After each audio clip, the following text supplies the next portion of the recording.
keluarga, dan Anda juga mungkin meninggalkan aktivitas beberapa saat untuk kita sama-sama mempelajari agama Allah Subhanahu wa ta'ala yang akhirnya menjadi panduan dalam hidup kita. Dan agama ini bukan opsional, bukan pilihan, tapi kewajiban. Tidak bisa seorang muslim dan muslimah berkata, oh nanti saya belajar kalau ada waktu. Itu nggak bisa. Harus memang dijadikan dia sebagai hal yang paling wajib dalam kehidupan kita. Jadi ini lebih penting daripada kita makan pada saat lapar, minum pada saat haus, kemudian tempat tidur pada saat kita letih, obat pada saat kita sakit.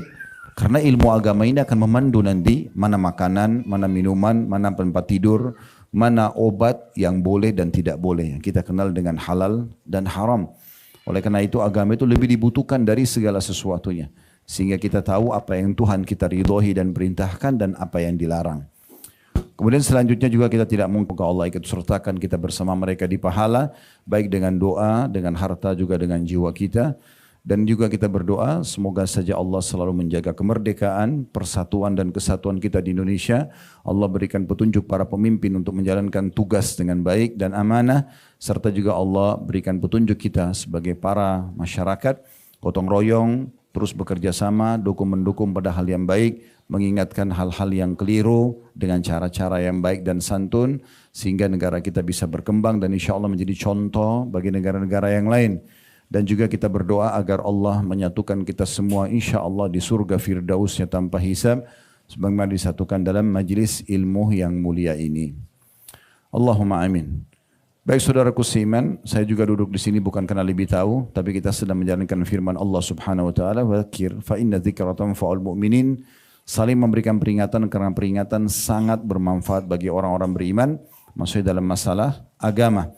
Dan juga kata Nabi SAW, ad-dinun nasihah. Agama ini isinya semuanya nasihat.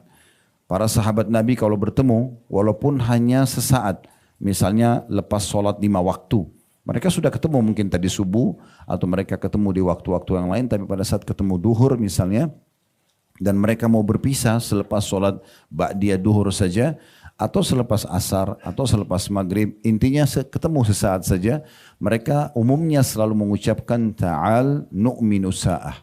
Ayo kita tambah iman kita walaupun hanya sesaat. Walaupun mereka berpisah hanya membaca surah Al-Asr saja. A'udzubillahi minasyaitonirrajim, bismillahirrahmanirrahim, wal asr, demi masa dan umur yang kalian lalui di dunia ini. Hati-hatilah kata Allah.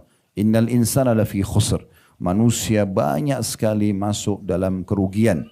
Illal ladzina amanu wa amilus shalihat, kecuali orang yang beriman dan sibuk mengisi waktunya dengan amal-amal saleh, wa tawassaw bil haqqi wa tawassaw bis sabr, saling mewasiatkan kebenaran ini, saling mewasiatkan agar sabar dalam menjalankan perintah tersebut.